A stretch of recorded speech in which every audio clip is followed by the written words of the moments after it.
Hello, my name is Chuck Wolf. Over the years, I've worked in many different roles, including leading my own leadership consulting company since 1994. I've worked for and with some of the best companies and universities in the world, and have had the opportunity to work with government officials, military organizations, and public and private schools. I'm a leading expert and pioneer in emotional intelligence.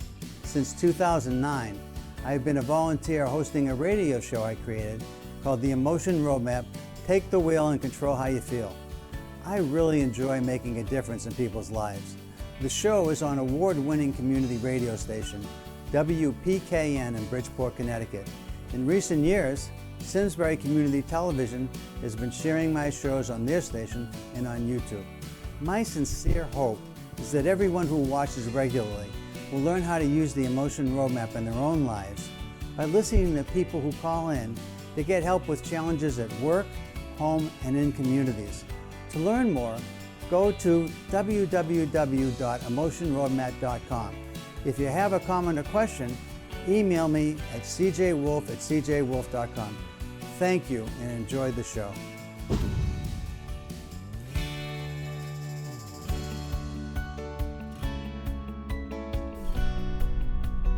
I hope you're feeling the way you want to feel, but in case you're not, you've come to the right place. Hopefully I can make you feel a little better. The show's about helping people deal with emotionally challenging situations, and people might be calling in for a variety of reasons. The first time we did this was 2 weeks ago on Tuesday, and at the last minute, we had a caller call in who was Jack, who was just going to be leaving the U.S. Army after serving a term in the Army. He was going to be going home, and he was struggling a bit with what would he be doing next. And we took the time, and we had the time, fortunately, at the end of the show to spend some time with him. And by the time we were through, he was feeling great about his opportunity and about his plan. He had what I would call an emotion-based plan, something that made him feel right and comfortable and competent and confident in what he was going to be doing next. And that's with starting off not really being sure at all about anything. And so the goal of the show is designed to help people to just talk about what it is that's going on with your life and what's happening. And, you know, at some point I might have a caller call in, and that caller might be a good friend of mine, Lou Pomalis, who is the originator for the idea behind the Emotion Roadmap: Take the Wheel and Control How You Feel. And Lou was instrumental in getting me started on radio. And from radio, I've evolved now to YouTube, and I'm really excited about the possibilities here. And I hope that if you are watching now, you see on the screen in front of you, you see a phone number. And if you are having some difficulties or challenges or uncertainty in your life and you'd like some help with that, I use what I call an emotion roadmap to guide you to focus on the actual emotions you're experiencing. Because what I have found, fascinatingly, is that when people focus on the emotions in play in themselves, and if there are other people that are key to what you're trying to do, and those other key people, and you ask, what is it that you're feeling, and what is it that anyone that's key might be feeling? And then what would be ideal to feel? If you could magically make something change in the way of emotions, what would you want to change to? What would be ideal to feel? Now, this idea comes from some experience I had working with pioneers in emotional intelligence way back in the 1990s. Peter Salovey, recently retired president of Yale University, who's now back instructing in psychology at Yale, and his colleague Jack Mayer, University of New Hampshire psychology professor, and David Crusoe, who was both had done some work in colleges, but also as a consultant, asked me to work with them back in the 1990s to find some way to take what they had discovered about the science of emotional intelligence and make it come alive for people. And one of the things I learned from them when I started working with them was that there are certain emotions that are better, more ideal even, for circumstances than other emotions. An obvious one might be, you know, you've got a presentation perhaps to make in a setting where you're competing for dollars in a large company. It can be profit or nonprofit. Lots of times people go in front of senior leadership groups and decisions are made about who gets what funding. and you are really anxious about your presentation. You want to make sure you get it right, and you justify what you're asking for in a way that supports the people in charge giving you the dollars and other resources you might need to be successful. And if you're feeling terribly anxious, you may stumble and fail in your presentation. Even though you've done all the homework and you really got everything accurate, you might not present it very well. And so you want to feel confident instead. And so that's an obvious one, right? You can see where somebody who's anxious wants to show up when they're ready to present is very confident. Now, if you follow what I'm saying about an emotion roadmap, how do you get from feeling anxious to confident? That's what I help people with. I help people identify what they are feeling and how to move from what you are feeling to what would be more ideal to feel. Now, some of what I learned influences this from these other people, but some of it is all very original, very creative. The innovation came when I understood that how you feel drives how you think and how you behave.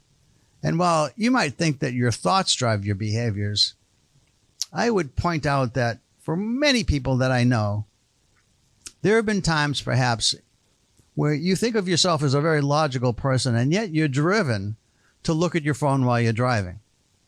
And there isn't anyone that can justify that behavior. Now, I shouldn't say that. Perhaps if somebody's got someone in the hospital that they dearly care for, and it's a life or death situation, that maybe there is a reason why you might want to look at your phone even when you're in a car and you're driving. But for the most part, that's a very irrational and very dangerous behavior. So why do people do it? It's not because of their thinking. It's not because of any rational thoughts that they're having. It's because of impulsivity. It's because of the fear of missing out. That's what they call it, FOMO, right? Fear of missing out. Lots of people refer to it that way. Well, my point is that feelings do drive thoughts, do drive behaviors. And when I understand how someone is feeling is complicating a circumstance that they're facing in life, something at work isn't working the way you want, something at home isn't working the way you want, something with someone in the community is problematic, or a club that you belong to, or maybe you're part of a team. In any case, when you've got circumstances or situations that are challenging and you don't know what to do next, like when Jack called, it wasn't about conflict. It was more about decision making and having a vision and dream for what he wanted to become and what he wanted to do with his life now that his Army career was ending. It can be all kinds of things in life that cause you to want to call. The number to call, by the way, you'll see on the screen. You'll see it in front of you if you're watching this on YouTube. You'll see the number. And then once you call the number, it will ask you to put the PIN in, or passcode, whatever it calls it. And then you put that in, and then you put the pound sign in. And you'll be talking to me, just like that. And once you're talking, once you and I are talking, we'll be able to have a conversation about what's going on for you. And I'll be able to share, just like I did with Jack. I'll ask him, or I'll ask you, what is it you're feeling? What would you like to feel? What would be ideal to feel based on what's going on for you? And how do you think you might get from what you are feeling to what you want to feel? What would be more ideal to feel? How might you do that? So the concept then is just to find a way to have people in your life be influenced by you in a positive manner, to have a chance for you to understand even better how to create more inner peace for yourself. So when you're conflicted internally, sometimes our problems aren't with others, they're just inside ourselves. A lot of us were raised with very important people in our lives who thought very differently about things. And so we may have conflicts that are generated from the people that mentored us, helped to shape us, people we admired, people we respected. And yet they thought differently, and now we're facing a situation where we're hearing different voices in our heads. We're hearing one voice say, yes, this is the way you should do it, and then another voice arguing vociferously, no, that's not it at all. And we're stuck in the middle trying to resolve what's something that's going on inside of us internally. In fact, the chance of change, the best chance for us to change is by understanding what is happening for each of us internally. If you want to call in, I've got the number in front of me. The person, Cole, who's helping me with these productions, just gave me the number. So I'll read it to you. And what you can do is you can call in if you've got something you want to call about. Again, you might have somebody that's at work where you're struggling. You might have somebody at home where you're struggling. How about me? How about Lou? Hey, Lou. All right, so Lou Pomales managed to figure out how to call me today. I'm trying to get it on the computer, but I can't. Both my computers have. They died on you. I know. You told me. Sold the bed. Yeah. Well, so, Lou, thanks for calling in, Lou. And I asked Lou to give me a call today because Lou was instrumental in helping the show get started. And the whole thing happened in part because I was in a class one time at the University of Hartford. Lou was a graduate student, and the class was Emotional Intelligence and Organizations. And I was trying to teach these people the same thing that I'm talking to you about today, and that's about this emotion roadmap. And so, Lou, you had the idea that maybe I could do this on the radio. You want to talk about where the idea came from and what you were thinking when we all, right at the beginning, when we were just talking about it? Thanks, Lou. I would love to. I walked into his class, and I sat down, and Chuck started, introducing the class and telling everybody what the class was all about.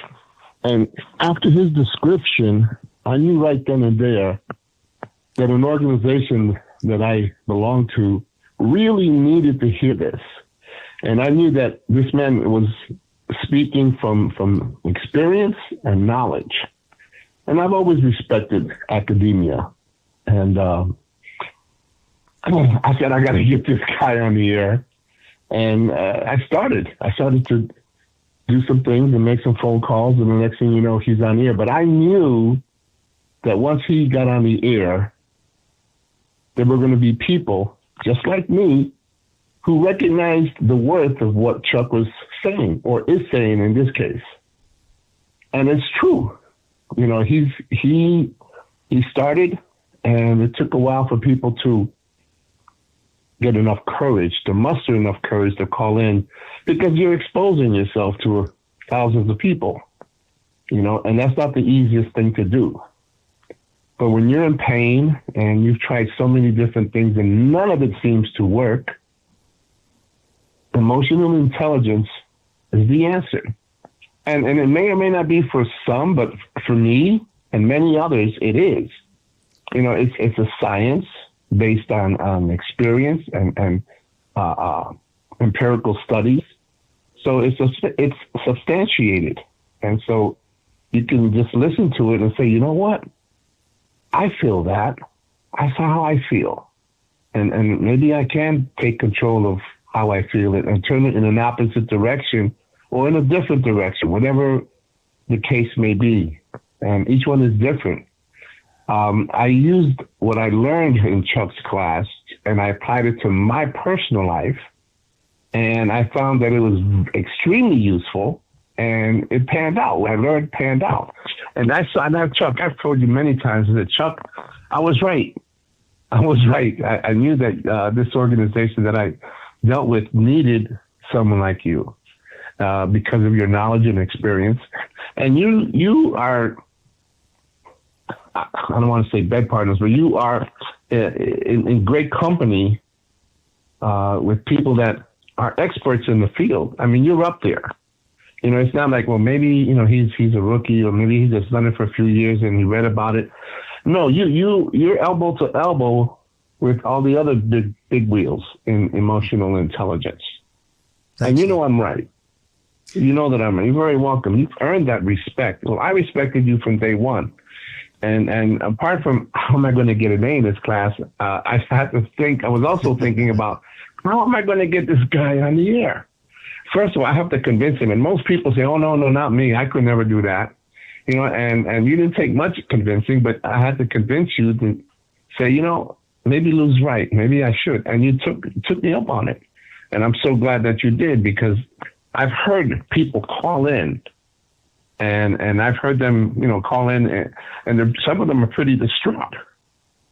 And after speaking with you, it's like a new person evolved, in the 10, 15, 20 minutes they were talking to you. So that's proof positive right there. And some people say to me, emotional intelligence, that's garbage. Well, I have always been of the belief that when people say, "Hey, you're in business now. Leave your emotions at the door when you come into this meeting." I've always thought that the opposite was true. Use those emotions. Bring them with you, but you have to know how to control them. You have to understand them. You have to be able to recognize them, because if you don't recognize them, you can't understand what you don't recognize. And what you teach people how to recognize those emotions. Oh, so that's what that is. Oh, let me try applying what he's telling me on how to control it. And wow, I could do this. And you may not succeed every single time, because sometimes the emotion might be so strong, so powerful that the anger is there. And, you might mess up. You may not control it. You might get out of control, but you always can do it again and again until you get it right. And that's just like anything else. No one's perfect. No one's going to get it right the first time. Some do, and God bless them. I couldn't. I had to think about it. And most of us have to think about it. So I can only encourage all your listeners and viewers to think about what I've just said and how it applies to them, and get the courage to call in and say, "Chuck, this is my situation." And let Chuck have a crack at it. And you'll see. And if it, you know what I mean. Well, one of the things I'd say, Lou, is that when you first approached me about it, I thought, I actually had been on the radio a long time ago, and it was in the 70s, and I was doing a show called Family Education and Understanding. I used to be a family therapist. And I thought perhaps I could be really helpful to people in trying to take what I had learned as being a therapist, and on the radio, just be able to have anybody call in. I thought parents would be calling in about their kids. Funny thing happened was I had a bunch of kids calling in about their parents. It kind of turned around. But we also had a lot of positive experience with that. So I had seen and been on the radio, and I thought one of the reasons I thought the radio was attractive was, sometimes when you're a counselor and you're working with a family, or school counselor, and you're working with one person at a time, or even in small groups, you can't reach that many people. And Lou, one of the things that I've learned over the years is that if you can help people to be smarter about what's going on inside themselves and help them to manage their own emotions, you can generate a lot more inner peace. And I have great goals of looking to try and generate world peace. And I'm so happy with what's happened yesterday. And I know there's many struggles ahead, but we saw something happen yesterday where we saw people returning to their homes, the Palestinians. We saw hostages being reunited with their loved ones, and whatever else you think about this administration. It was amazing. It was an amazing day, that day yesterday. And I know that part of what happens is people get conflicted. People think that there's something wrong with the other somehow.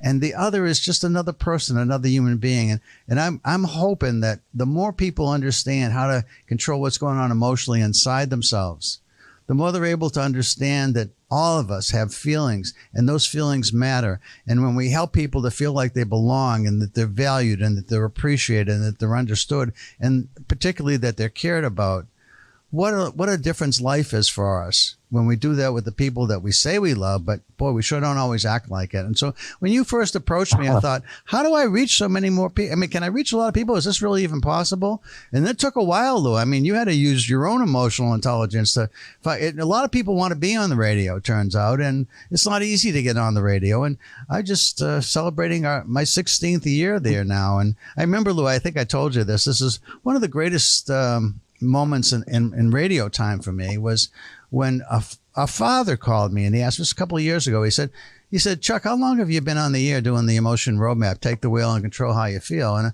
I said, I've been on 14 years now. I had to think about it for a minute. And it's been 14 years. He said, well, that sounds about right. I said, what do you mean?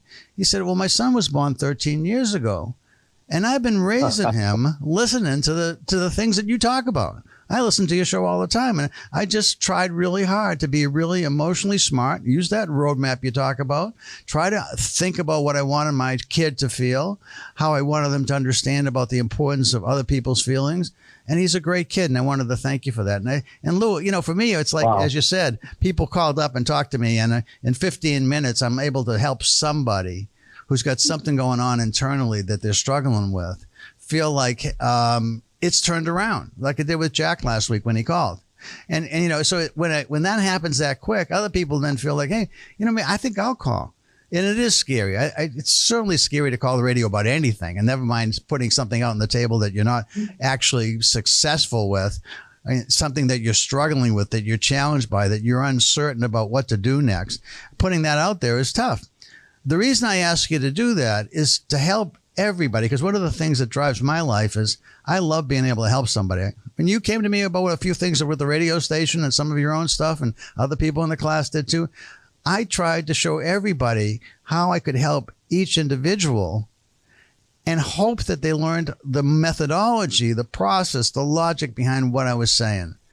And the simple process was I asked people, give me a short summary of what's going on. Then tell me how you're feeling about it. And if there's anybody else that's part of it that's really important, what is he or she or they feeling? And how would you like them to feel? And to me, that was about the idea of a future vision. We did that for the radio station back in 2015, I think, Lou. We worked really hard with the radio station to try and come up with a new vision and mission. And that drove a lot of what they did for a lot of years. We created that together. That was great. And now, by the way, Lou's going to have me on his radio show. You want to talk a bit about that? That's coming up in a couple of days. Yes, I was waiting. I was waiting for the opportunity. Well, to talk about just to mention a little something about that experience you had with, was it Jack? Yeah, right. About his son. That's what I call a ka-ching moment. That's our paycheck. When we touch bases with someone and it hits, it resonates in them. That's a ka-ching, and it's something that you can't put a price tag on. I do radio. Wait! You don't put a price tag on it because we're all volunteers doing this stuff. So. Well, yeah, but it is what drives us. It is the reinforcement. It is the payback for what you're right. For me, when I can make somebody else's life better, absolutely, ka-ching. You're right. That's a paycheck that we get. Yeah, it's non-negotiable, but it's just a paycheck nonetheless. I've been doing radio at WRTC for 6-7 years now. And it's part of my life now. I do a jazz show. I call it 50 Shades of Jazz. And I also do a soul R&B show, which I call 50 Shades of Soul. Mm-hmm. And I also do a Latin show, too, which I call La Esquina Latina, the Latin Corner. So I'm in there. Now, I do every other Thursday. Now, I'm on this Thursday from 12 to 3. And I wanted you to be part of WRTC. And I've spoken with the general manager, and that process is happening. You've gotten some training. And this Thursday, God willing, you're going to be there with me from 12 to 1. And you and I are going to discuss what you do. And we're going to introduce what you do to the WRTC family, which is only 10-mile radius. However, we do broadcast streaming. So people can listen on, or is it WRTC.com, by the way? FM. No, it's WRTC FM. FM.com, I think it is. I think they told me .com. I was surprised, but I think they said. I always get on there with WRTC FM, and then I click on listen. Okay. So that, by the way, that's the Trinity College radio station for those that might not be familiar with it. And anybody in the Hartford listening area, it's 89.3 FM, I believe. Is that right? Yes. And I can't wait.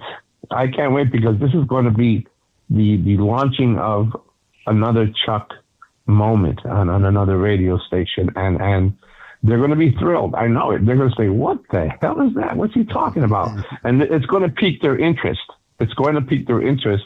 Especially when you have people like yourself and myself who give real life testimony. And I would hope that people would feel the passion with which I speak, because I believe in this. And again, sometimes we find ourselves in a subjective moment and we lose train of thought. Emotional intelligence, good behaviors, good practices go flying out the window, and then you lose it, and then you calm down, and then you say to yourself, "Damn, I messed up, didn't I?" And I said, I messed up. I should have jumped on. I opened up my toolbox and pulled out my EI tools, and do what Chuck has taught me to do. Recognize it. recognize the situation, and then, oops, I got to do this. And then you start thinking about how you feel and how the other person feels. And it's pretty obvious if they're mad at you. For example, you don't ask your boss for a raise when he or she is ticked off at somebody else or anybody, or he had a bad night.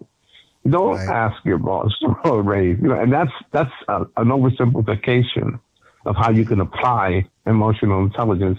But nonetheless, it's a situation that you can apply it to. And you practice it just like anything else. You practice it and you find yourself getting better and better and better. Then you'll find yourself sharing that information with somebody else. Hey, do you ever hear of emotional intelligence? And I'll say, no. Well, let me share it. Let me share it. And you give your testimony. And that's how it happens. That's how people grow, their understanding of emotional intelligence. I can't wait. I can't wait for Thursday. It's going to be great. Thanks. People can call in and I'll give them the number and they can speak to you. It's a different kind of program. And I would imagine that it's not for everyone because a lot of people aren't that open-minded or objective enough to recognize the need for it. And that's okay. That's fine. Eventually, they will. They will. I think that the goal is, like you're worried about if you call in that there might be thousands listening. There probably is probably maybe 100 that might be listening right now. But over time, hopefully there's thousands and even more. The goal is that if people can learn a process that really does make a difference for you, it keeps you more mentally and emotionally healthy, that helps you to influence the people that in your life that you care deeply about and to be there for them by simply asking, how do I want them to feel? Before I say this, there was some great advice. Every once in a while, people worry, ask me about politics in the workplace. How do you talk about politics in the workplace, or something something controversial at home, or something like that? And I draw from everywhere. I learned from the pioneers in emotional intelligence. The former president of Yale University, Dan Goleman, who's the most famous probably author about emotional intelligence. Dan and I have had chances to get together and work together in different opportunities to work with all kinds of people that are known in the field, and it's been great. But at the same time, I pick up information everywhere. So one of the people I was listening to one time said, one of the things that he learned about relationships and communications, he said, was one. Sometimes I hear something and I could be a part of a conversation, and I ask, hey, is this something that needs to be said?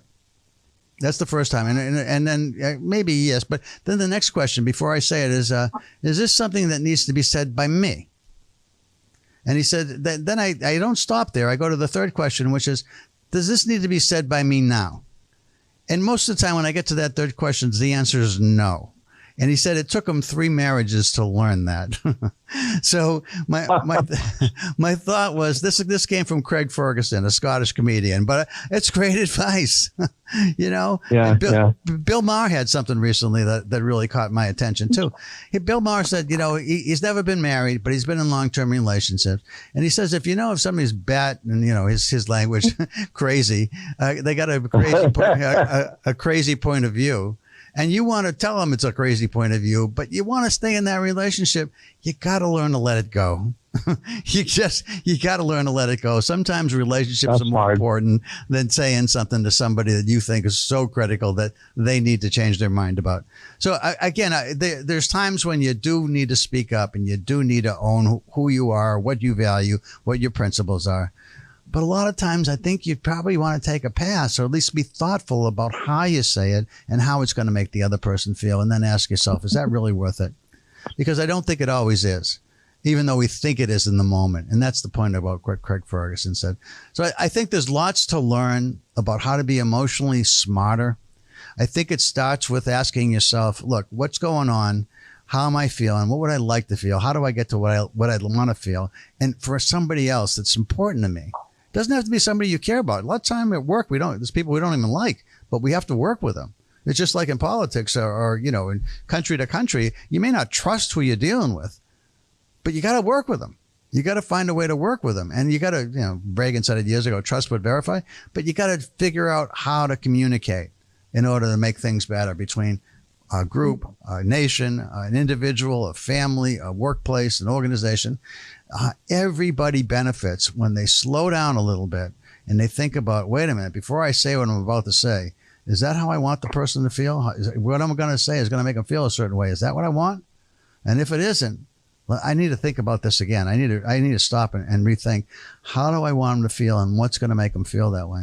So, hey, Lou, I'm gonna let you go and just see if anybody wants to call in. If somebody else wants to call in, I'm going to give them the number again. But thanks so much for calling in. I look forward to seeing you on Thursday. Oh, me too. Looking forward to it, brother. Thanks so much. Thank you, John. You betcha. Take care now. Bye-bye. So if you're interested in calling in, the number is 929-266-2117. That's the phone number, 929-266-2117. And once you call that, the PIN is 856-417-530, and then the pound sign. And I'll do that once more, and then I won't again. But the number, again, you might see it right in front of you. If you're watching me on YouTube as opposed to just listening to this, you should see it. But the number is 929-266-2117. The PIN is 856-417-530, and the pound sign. So what might you call about? So people over the years have called me about situations to deal with bosses who are afraid to take risk, people who work for managers that don't seem to care about them, managers who feel like their employees aren't motivated to want to come to work and be held to a higher standard. They're afraid of losing them. They talk about the whole generation of very young people that you can't criticize them because they'll leave. Well, I don't think that's true about everybody, but it does seem to be difficult at times to get people who want to do work and do it well at a high standard. Certainly, if you find somebody that is willing to work really hard for you and with you and is committed to high standards on their own, you don't have to inspire them to work to a high standard, but they listen to you, they respect you, and they'll work for you, and they'll do what it takes to make you successful. You want to be careful about how you deal with them. You want to be thoughtful about how you deal with them. You want to make sure they feel like they belong, that they're valued, that they're respected. So you might call in about situations at work where there's a relationship between a manager and an employee, and you're on one side of it or the other, and you want to get some help on how to make it better. I've worked a lot with lots and lots of organizations. Fortune 500 companies, small business companies, all kinds of nonprofits. It's a long list. If you want to look me up and hear about it, it's emotionroadmap.com. You'll see a lot of the clients I've had over the years. Emotion Roadmap, not emotional roadmap, emotionroadmap.com. And you can find out a lot of information about me. But if you want to call in, again, we've got a few more minutes while I'm on the show. And let's see, the time is 5:33, and I've got till 5:45 that we're going to be here. That's how long the show is. It's 45 minutes. So I've got some time. If you think you have something that you might want some help with, don't wait to the very end of the show. That happened last time, and we almost weren't able to help Jack. So if you got something you think's important that you want to ask about, what I'm going to ask you is, first I'm just going to tell you you're being recorded, you're on the air, and then I'm going to say to you, I'm going to ask you for the executive summary, if you will, the short version of what's going on. And then I'm going to try to pull out what is it you're feeling, and I'll help you with that if you're not clear. And if there's other people involved that are key, what is he or she or they feeling? That's how it starts.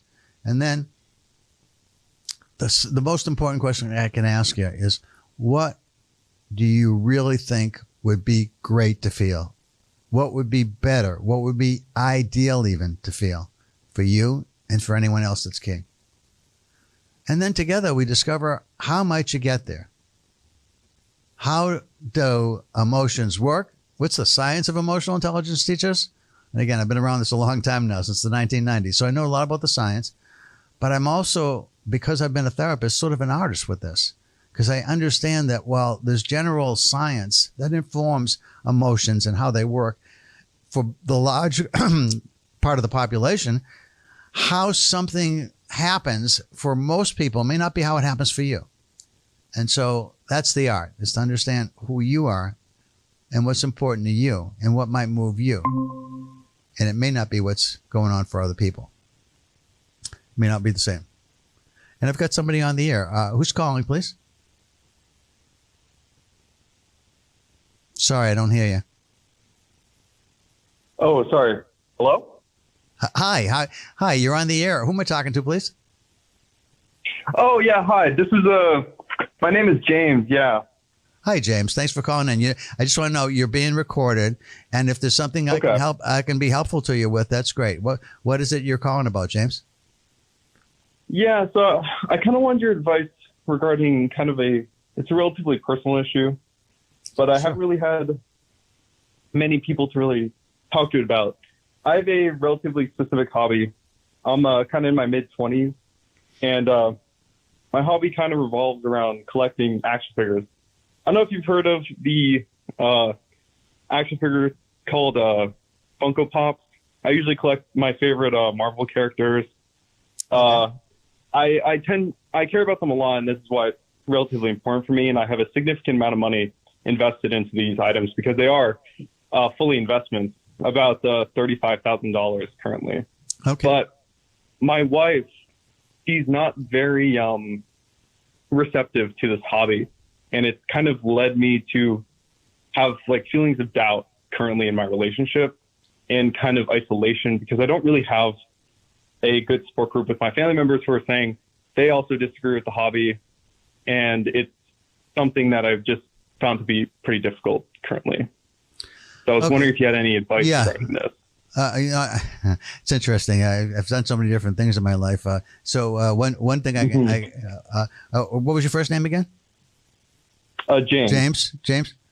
Yeah. So James. So years ago, I was a huge Marvel comics book collector. It's a rare. Oh wow! Really? Yeah, it's a rare item. So I can appreciate what you're involved with to a degree, anyway. However, I understand that there's a concern with what's happening in your family, and that other people don't get it or don't appreciate what it means to you, etc. So yeah, I always ask people because it's really important to understand because you've been living with this for a while. My guess is you've tried certain things that haven't worked. And could you tell me a little bit about that? What you've tried already that hasn't been successful, if there is anything? Yeah, sure. So I used to have them basically in my living room. Yep. I live in a shared kind of apartment, so it's kind of in the middle space in the apartment. And I used to have they kind of lined up against the wall. However, my wife, she kind of was specific about kind of moving them to a location that might be not as obvious, as we have guests sometimes. And we've tried kind of managing space by putting them into we also rented what's the word for it? A storage unit to actually hold the Funko Pops. Yep. So kind of trying to move them out of the space, but even then, I still like to keep some of the more valuable ones in a protected, just because in case the storage unit doesn't maintain the climate control or something, I wanted to have them kind of in the space constantly. So she has an issue with kind of how much space they're taking, because I think it's over 1,000 now that I have currently. Okay. So. So I guess one of the things that you're saying is you found a way to move it out of, it's not as visible as it once was. That's one thing you've done, right? Exactly. That's what I kind of figured was the issue, but I think we're currently trying for our first kid. So yeah, it's possibly a financial thing for her as well. This is a question that she really brought up because she doesn't really understand the value of these items. Potentially. So I do understand that. So if I can see if I can sort of summarize where we are. So you've got something that's a hobby, that's an unusual hobby. And while people who might and also enjoy the same hobby and there may be a few people that are listening that enjoy that, other people will look at that and say, why would you as a grown man want to do that? Why would you want to do that? And you see it as an investment, but it's also something that gives you great pleasure, right? Of course, exactly. I don't think I could have summed it up better myself. Thank you. So then the question is, your wife sees it and she sees it as something that, man, I don't understand why my husband wants to spend so much time with these figures. And if it's a business, why is it only that we're making? Why are we always spending? We're not making any money if it's a business. I don't understand that. And my guess is she thinks something like that. Does that sound right?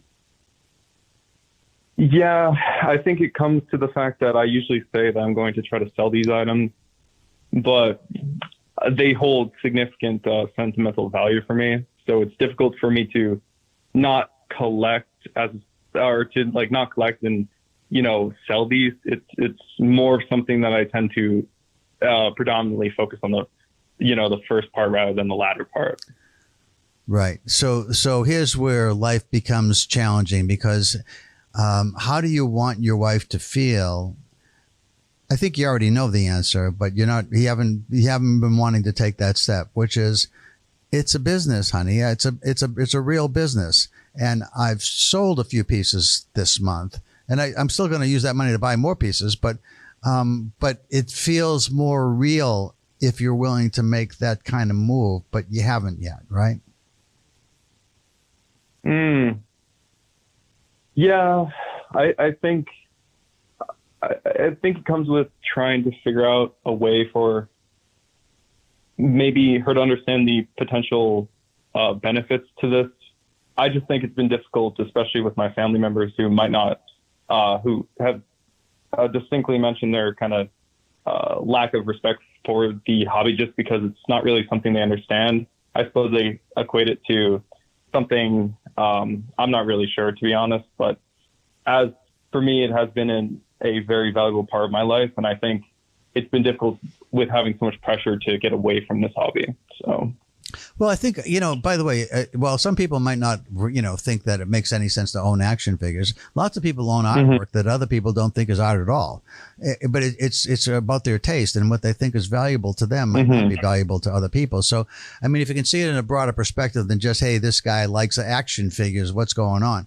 So I think it seems to me, James, that if you are clear on what you want your wife to feel and what you want your other family members to feel, it sounds like you want them to feel like supportive because they believe it's a real business and not just some strange hobby that you have.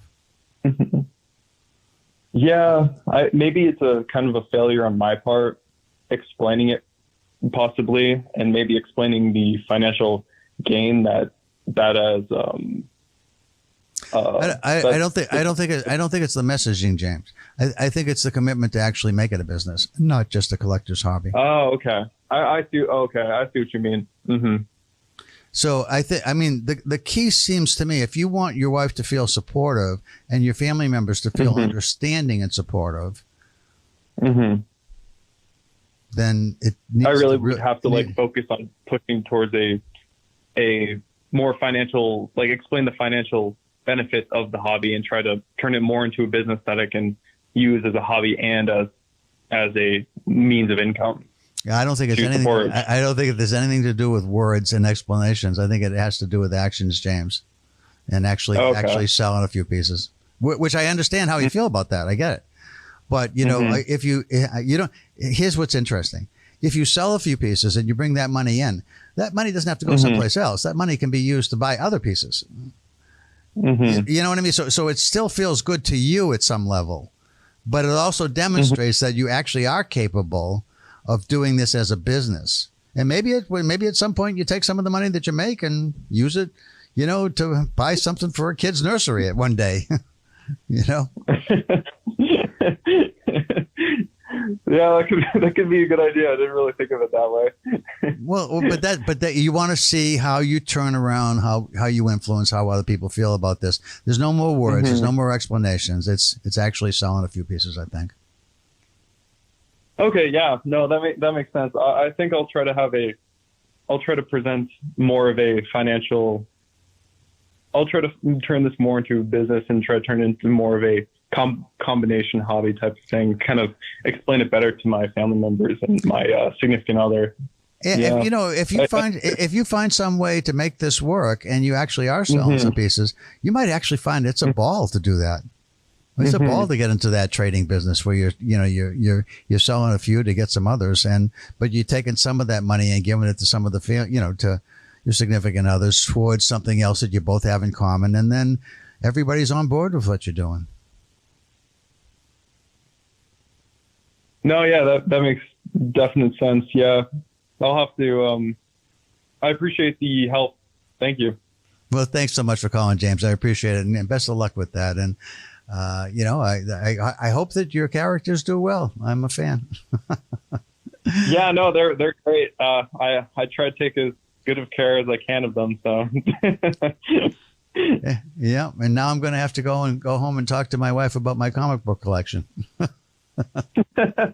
Okay, James, great talking to you. I really appreciate the call. You take care. Great talking to you. Thank you. Okay, have a good one. Bye-bye. Okay, folks, so you listen to Lewin, to listen to James, and the show is the Emotion Roadmap. Take the wheel and control how you feel. And this is Chuck Wolf, and I did want to say that this is the last moment of the show, but I want to say we'll be back on. We're going to try and go every other Tuesday, so I'll be back on October 28th. And thank you to Cole and to Keith and everybody who's helping out with this. And I look forward to hearing back from you and talking to more of you and learning how I can be helpful to all of you.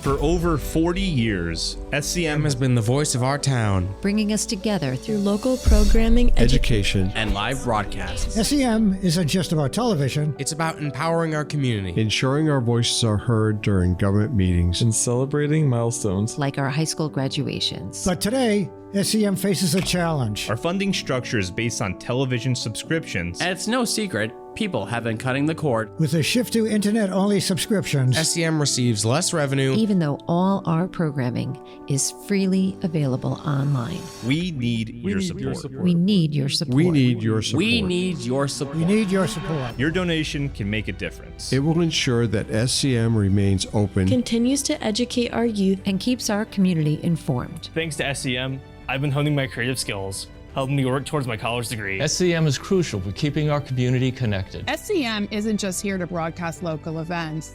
They're actually preserving Simsbury's history. Join us in preserving Simsbury's voice. Simsbury's voice. Together we can ensure that SCM continues to thrive for generations to come. Visit our website or scan the QR code on your screen to make your donation. Every contribution counts. Thank you for supporting Simsbury Community Media, where your town, your schools, and your government come together.